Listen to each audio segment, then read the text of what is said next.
On the bridge of the Star Sickle, the silence was a living thing. We'd sunk every credit we earned from the Void Core into this ship, a sleek, stealth-modded corvette, our ticket into the unknown. Captain Grimm, a hired gun with nerves of steel, gripped the controls.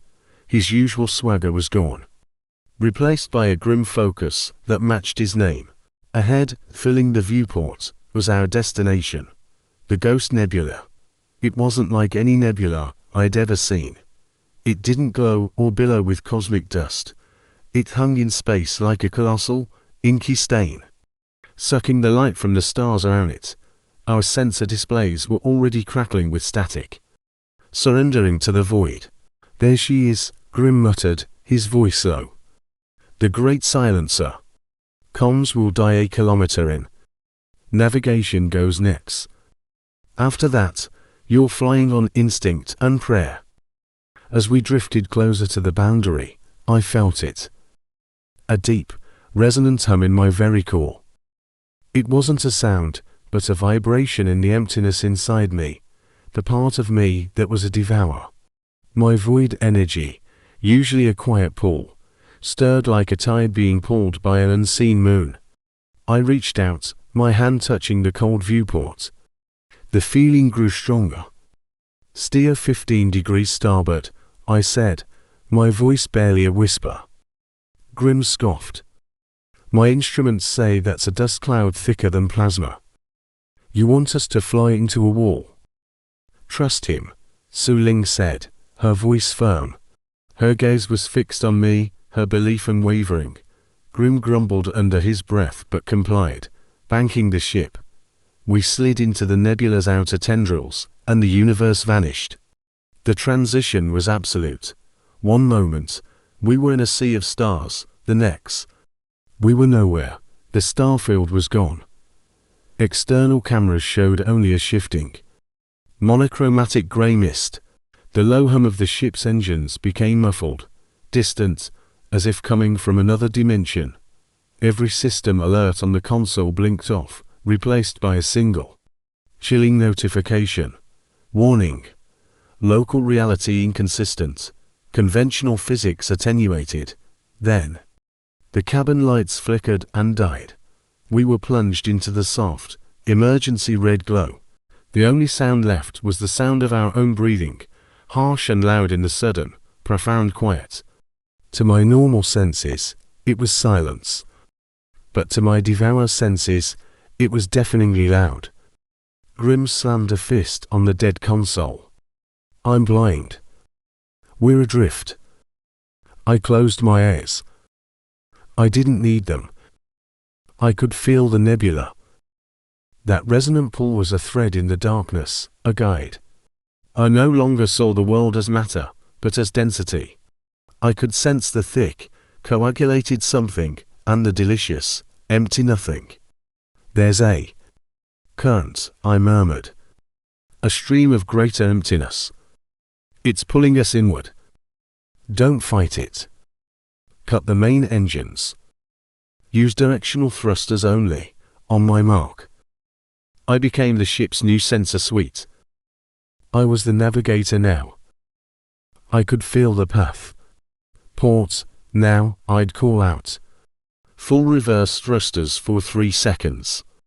Now forward, gentle." The Star Sickle glided like a ghost through the impossible murk, following the invisible river in the void. Our path wasn't clear.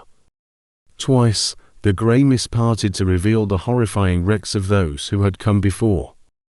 We saw a Dominion scout frigate, its hull fused into a bizarre, crystalline asteroid, twisted into angles that physics shouldn't allow. Further on, a massive mining barge lay split in two, the edges of the breach as smooth as glass, as if something had taken a clean, massive bite out of it. There were no life signs, no distress beacons, just silence. Permanent tombs. Grimm stared at the phantom ships, his face pale in the red light. "The turncoats," he whispered, naming a notorious pirate guild. "Even they weren't mad enough to come in here. What in the hell are you two really after?" Su Ling and I didn't answer. We just pressed on. The resonant pull became a physical pressure, squeezing the ship, squeezing my mind. The grey mist began to thin, not to reveal stars or light, but to expose a deeper, more profound darkness. And there, at the center of it all, was the heart of the silence. A perfect sphere of absolute void. Suspended within it, defying all logic and reason, was the void beacon. It was a jagged, asymmetrical spire made of a material that wasn't black, but was an absence of all color, all light, all reflection. It consumed sight itself. My entire being thrummed in perfect sync with it. A final, powerful chord resonating between us. There, I breathed. As the star sickle coasted towards the beacon, every remaining light on the control panel, even the emergency red one, snuffed out. The console screens flashed one final, terrifying message: critical, all energy signatures nullified. Gravitational anchor lost. Our ship was dead, a floating coffin adrift in the heart of nothing. Then, a sudden lurch. It didn't feel like movement. It felt like reality itself had repositioned us. From the surface of the silent, light-devouring beacon, a door I open, a more of even deeper blackness. An unseen, unstoppable force began to drag our dead ship inexorably inside. The strange creature that emerged from the breach was unlike anything they'd ever seen. It wasn't a monster of flesh and fang, but a shimmering, chaotic mass of light and wrongness. It didn't roar or attack. Instead, it began to rewrite reality itself. It glided towards Su Ling, and as its ethereal glow touched the solid floor, the metal dissolved into a bubbling, pixelated soup of corrupted data. Su Ling reacted instantly, firing a brilliant bolt of stellar wind. But the attack had no effect. The energy beam struck the creature and was simply absorbed, making the spawn glow even brighter. My system, AI, chimed in, its voice flat and clinical. Ineffective. Target assimilates conventional energy. This was bad. We couldn't hurt it with normal attacks. Just as a wave of helplessness washed over me, core, the strange power source within me began to scream. It wasn't a sound, but a feeling, a deep, instinctual revulsion. It recognized this thing. It knew what it was. And suddenly, my user interface flickered, displaying text I had never seen before, written in a strange, alien script. Target identified: Primal Plague Manifestation. Health System inapplicable. Scanning reality integrity. A new status bar appeared above the creature. Reality integrity 100%. This wasn't a boss fight. This was an extermination. The game had just changed, and I was the only one with the right tool for the job. Without a second thought, I leaped in front of Su Ling, shielding her from the advancing plague. I raised my hand, the familiar darkness swirling in my palm, and activated Devour. A black vortex erupted from my hand, a miniature black hole of pure consumption. For the first time, the plague spawn reacted. It recoiled, the chaotic light at its leading edge distorting, stretching, and being pulled into my vortex. It was working. I watched in grim satisfaction as the creature's reality integrity bar dropped to 95%. But my victory came at a price. See, the energy I absorbed wasn't clean. It was a screeching, discordant chaos that flooded my systems. A new meter flashed onto my own display. Reality corruption, 7%. A searing pain, both digital and physical, lanced through my entire being. It felt like my very code was being torn apart. The battle that followed was silent, brutal, and utterly surreal. There were no explosions, no clashing of steel. It was a contest of wills, a struggle for existence itself. The plague spawn tried to envelop me, to touch me, and corrupt my avatar data directly. I couldn't just devour it in one go. It was too large, its corruption too potent. I had to dismantle it, piece by agonizing piece. With each bite I took, my corruption meter climbed. 8%? 10%? 12%? The pain intensified, a constant digital nausea that threatened to overload my senses. I couldn't just rely on devour. I had to get creative. I slammed my hand on the ground, activating entropic touch. The floor beneath the spawn destabilized, turning into a pit of unstable code, causing the creature to sink and slow its advance. I tried to use my newfound spatial sense to teleport a chunk of it away. But my power was still too weak, the lore fragment I possessed too nascent. It was a desperate battle of attrition against a thing that fundamentally should not exist. The spawn was relentless, its only goal to erase and rewrite. My vision started to flicker with static. My digital body felt heavy, sluggish. The corruption was taking its toll, making my own existence feel unstable. But I couldn't give up. Zuling was behind me, the beacon was at stake, and perhaps the entire game world. Gritting my teeth against the mounting agony, I saw my chance. The creature's core, a swirling nexus of its chaotic energy, was momentarily exposed. This was it. Pushing past the pain, I focused my entire will, all the power of the void core, into one final, point-blank blast. I surged forward and unleashed Devour directly into its heart. The world went silent. Theotodic light imploded, collapsing into my palm with a final, silent scream. A message appeared in my vision. Plague spawn neutralized. Reality integrity 0%. The moment the creature vanished, the strength left my body. I collapsed to my knees, gasping for air that wasn't there. My corruption meter was a terrifying red. 22%. My hands and arms flickered with visual static, parts of me threatening to I felt sick, disoriented, as if my own soul was a corrupted file on the verge of deletion. Then, 2 more notifications popped up. Title acquired. Plague Eater. New function unlocked. Purify. Before I could even begin to process what that meant, another message filled my view. This one was different. It wasn't the game's standard gold text. It was stark, white, and radiated an undeniable authority, devoid of any gamified flair. Directive from the Oracle.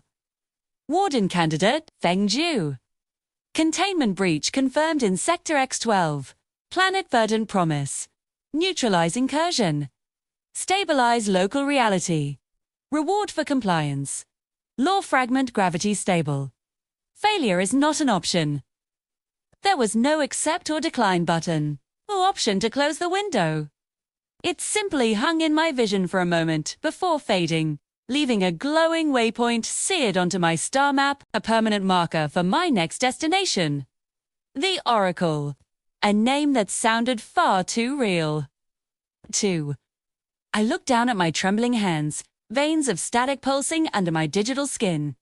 I then looked at Zuling.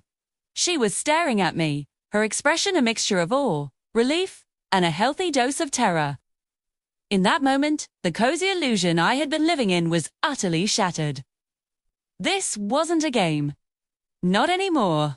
I wasn't a player exploring a new world. I was an employee. A cosmic janitor for a hidden, powerful entity, paid in forbidden knowledge and powerful artifacts. And the job hazard. The complete and utter unmaking of my own soul. The chamber around us shuddered, the glowing rift sealing itself now that the plague spawn was gone. The immediate danger was over, but a new, terrible clarity had taken its place. I got to my feet, my voice hoarse and strained from the ordeal. We need to go, I said, my gaze fixed on the new waypoint on my map. Our next job just got assigned. Deep within the belly of the now stable beacon, the engines of the Starsicle sputtered back to life. its nose pointed towards a new planet, and a terrible, unambiguous duty. There. If you're enjoying this story and want to see what happens on Verdant Promise, make sure to hit that subscribe button and turn on notifications so you don't miss the next episode. I have a feeling things are about to get a lot more complicated. See you next time. The ship comes to a halt, settling onto a floor that isn't really there. We've entered a vast, geometric space where the very concepts of up and down have lost all meaning. Round us, fractal patterns of non-light spiral across non-walls, creating a disorienting, impossible vista. Time itself feels sticky, sluggish, as if we're wading through molasses. Grimm's avatar begins to flicker violently, his connection straining against the bizarre physics of this place. I can't hold my form here, he stammers, his voice distorted. The data stream, it's corrupted, with a final, deafening burst of static. His avatar winks out of existence.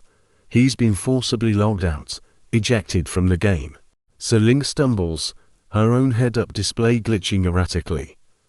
Red error messages flash across her vision before she can even read them. My interface is breaking down, Fengu. What is this place? Before I can answer.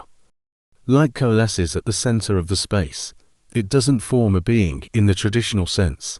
Rather, it unforms the darkness, carving a shape out of the void. A holographic entity resolves. Humanoid, but indistinct, its edges bleeding into the nothingness that surrounds it. This is the echo of the first devourer. It doesn't speak with a voice. Instead, words manifest directly in our minds, ancient, untired, heavy with the weight of countless eons. You are late, successor. The seal weakens with every cosmic cycle. The echo gestures, and the entire space around us transforms into a panoramic display, a window into the distant past. We see a universe teeming with life. Vibrant worlds connected by shimmering threads of energy. It's beautiful. A perfect symphony of existence. Then, a new color appears, a shimmering, rainbow-hued infection spreading from a single point, the primal plague.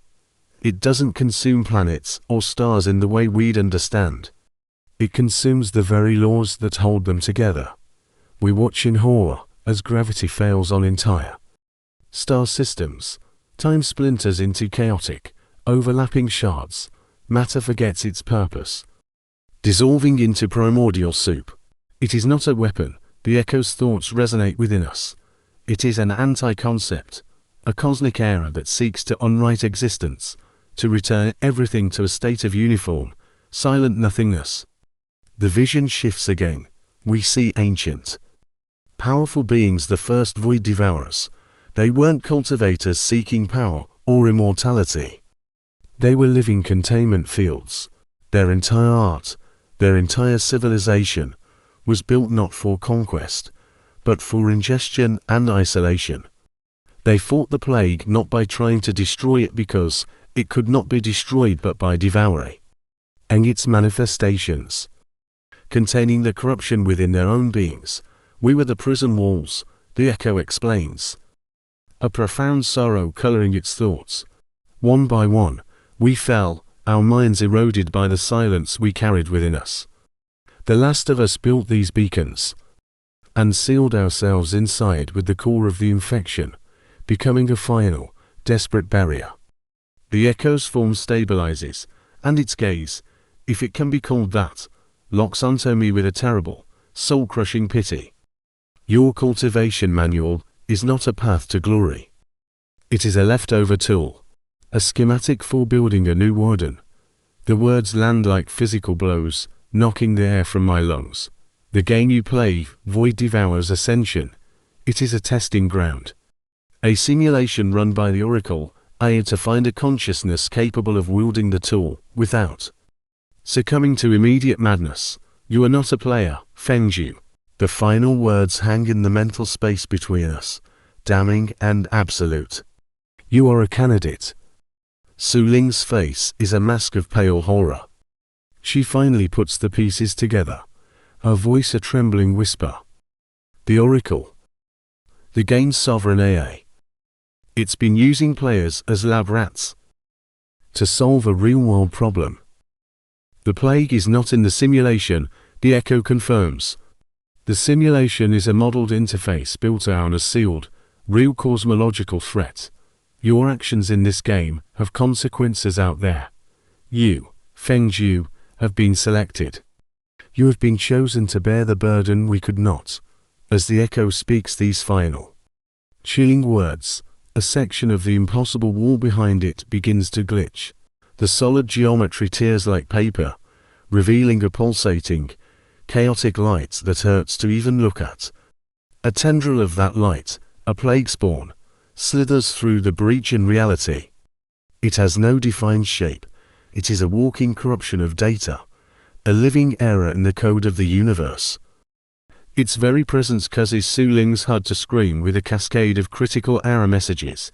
The Echo looks at the creature, then back at me, its own form beginning to dissipate, its energy failing. The seal breaks. The prison requires a new warden. Prove you can be one.